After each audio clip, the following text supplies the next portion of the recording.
Dear student friends, I am again coming back with one more presentation, this time with the flash type of analog to digital converter. So we have already discussed about the successive approximation type as well as the dual slope type, right? So today we shall see how exactly a flash type of analog to digital converter works, which is also called as the parallel comparator type of analog to digital converter. This is also referred to as parallel comparator type of analog to digital converter. Okay, now let us try to understand the structure, the construction, or the working principle of the flash type of analog to digital converter. Before going there, we will just try to understand what exactly is the meaning of the flash. This should be the fastest type of the analog to digital converter. That is the reason why it is called as the flash type of analog to digital converter. Okay. Now let us try to look into one diagram, right? So which is basically a 3-bit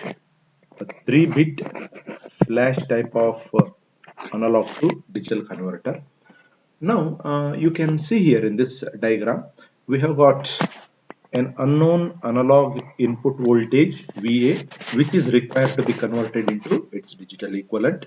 Then you have got a reference voltage VR. So as we have seen in the general structure of a typical analog to digital converter, then a 3-bit analog to digital converter requires 8 comparators. You can see here X0, X1, X2 up to X7. There are 8 comparators. Basically, they are the operational amplifier based comparators.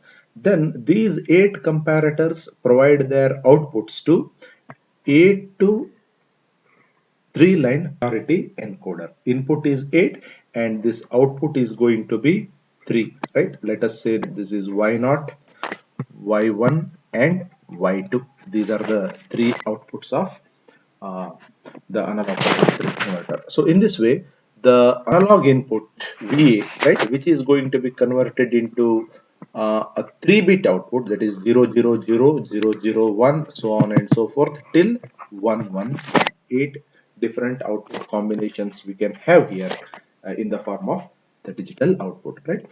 Now let us try to see how exactly this particular circuit works here, right? Now basically the comparator plays a very important role here, right, which will compare the analog input voltage with respect to its node voltage. You can see here the analog input voltage. You can see here in this diagram the analog input voltage is provided to one of the input nodes, that is the non-inverting terminals here, all plus terminals. The analog input voltage is connected, and another voltage is the reference voltage, which is divided into 8 equal values because all the resistances here are equal to R. All the resistances are R. So now I have got VR here and I have got a ground here. This is connected to ground, right? So let us say that my VR is say about 5 volts, ground voltage is 0. Now all these voltages which are available at these nodes which I have just shown, they are equally divided between 0 to 5 volts. So that's what is written here: 0 volt, 1 by 8 times VR, 1 by 4 times VR, 3 by 8 times VR, so on and so forth till you get 7/8 VR, right, where VR is the reference voltage. Okay, so in this way all the resistances are equal. That is the reason why the voltage levels available at the nodes are equally divided between the reference voltage and the ground, right? And basically the purpose of this circuit is to compare the analog input VA with each of the node voltages, as I've already told you, right? So now when the analog voltage changes here, right? So let us say that your analog voltage is again between 0 to 5 volt, any value you can have here, right? So accordingly, as the analog voltage changes, one of the comparator output here will either become 0 or 1 depending upon a particular comparator voltage is greater than the analog input or equal to analog input or less than the analog input. So that is what we have to see from the point of view of each comparator. Let us see. This is one of the comparators. Okay, so this is the comparator output. Let us say that this is X. So here I have VA, and this, let us say that with this is VB, the node voltage. VA is the analog voltage, right? So now suppose if your VA is greater than VB, right? So the value of X here is going to become 1. If your VA is less than VB, the value of X is going to be 0, and the circuit is designed in such a way that if your VA is equals to VB, then whatever the previous value you had for the value of X, that itself will remain. The previous value will remain. Okay. So now this is basically the output of the comparator depending upon VA is greater than VB, VA is less than VB, or VA is equal to VB, right? Now accordingly we will try to have the truth table. Okay, so now I have got the analog input here, then I am going to generate 8 outputs from the comparators X0 to X7. These 8 outputs will serve as the input to your priority encoder, and here in the priority encoder you have y1, y2, y3, or y0, y1 or y2, whatever you take, right? So this is going to be the output of the priority encoder, where this itself is your digital equivalent of analog value, or the digital values. These are the digital values which you are going to have here. Okay, so now we will try to see how exactly the truth table for this particular 8-bit, sorry, the 3-bit analog to digital converter is realized. You can just see here, this is the truth table. Okay, as I've already spoken in the previous slide, VA. Okay, then I have got 8 outputs of your comparators which will serve as the input to the priority encoder. The priority encoder basically derives a priority function. I will explain that here, and these are the outputs of your priority encoder, y0, y1 and y2, right? So now as long as your analog input is between 0 to VR by 8, see here, if your analog input, whichever you are providing here, is between 0 to VR by 8, so you will have completely all the bits here. Okay, all these bits are going to become 0 except X0. Okay, so this is going to be your X0. Your X0 is going to become 1, and all other bits here are going to become 0 based on the truth table that we have discussed previously, right? So now when the output X0 is equals to 0, right, the priority function is taken in such a way that y0, y1 and y2 are going to be 0. So that means as long as your analog input VA is between 0 to VR by 8, 0 to VR divided by 8, okay, so then your, this is VR divided by 8, so your X0 will be 1 and all other outputs will be 0. Similarly, if the input VA happens to be between VR by 8 to VR by 4, you can see here input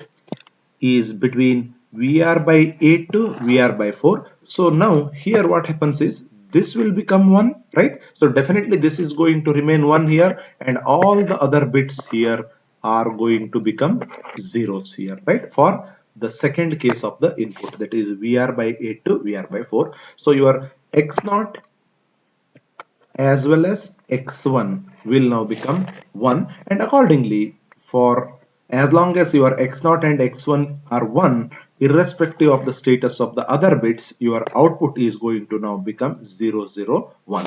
And in the similar way, it will proceed like this: VR by 8 to 3VR by 8, then 3VR by 8 to VR by 2, VR by 2 to 5VR by 8, because all these voltages are equally divided till you reach 7VR, sorry, 7 VR by 8 to VR. So once you go to this 7 VR by 8 to VR, right? So here exactly at this particular point you have all these points, outputs of the comparators will become 1 when your analog voltage is between these two values 7 VR by 8 to VR. Okay, so then when all your analog input voltages are, sorry, when all the outputs of the comparators are 1, then you will be having the maximum value of the digital output. So your digital output starts from 0 0 0,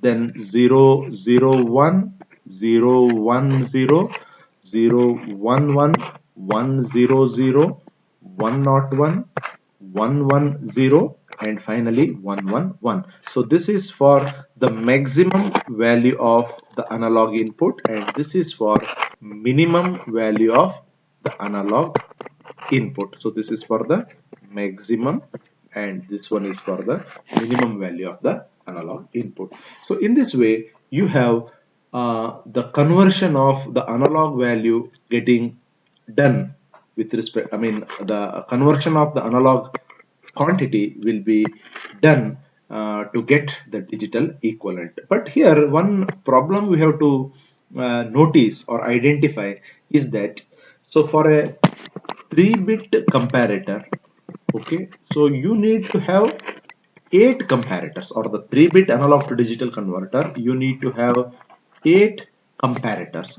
So suppose if you go for an 8-bit comparator, you can understand 3-bit means 2 to the power of 3, you require 8 comparator. Suppose if you want to go with an 8-bit analog to digital converter, so that will make you to have 2 to the power of 8, that is 256 comparator. Just imagine how you will be able to have 8-bit analog to digital converter which necessitates such 256 comparators. It is really difficult, and designing such a priority encoder also becomes very difficult. So therefore generally these devices or these type of analog to digital converters are confined to a lower bit or lesser bit, okay, the lesser number of bits, right, analog to digital. Even having an 8 comparator for a 3-bit analog to digital converter is also very cumbersome, right? But here the advantage of this is basically you have a very simple, right, we have got a very simple conversion here, then you have very accurate conversion, then you have the fastest conversion. This is a very important point to be noted: simple, accurate, and the fastest type of conversion. But the only problem is that it requires large number of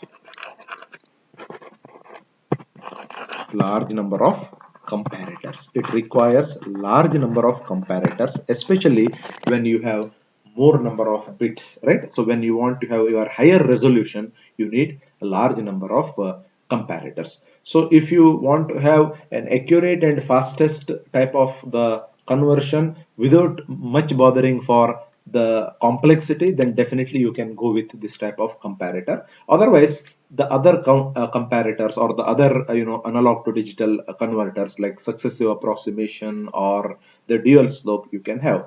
Now after having seen all these three, you can make a clear cut comparison between the three, right? So what exactly a successive approximation type of analog to digital converter does, and how exactly the conversion takes place in the ramp type or the dual slope type, and how the conversion takes place in the fastest type, that is the flash type or the parallel comparator type of analog to digital converter. Okay, so these are the details about the three different types of the analog to digital converter and the principle on which these three types work. Thank you.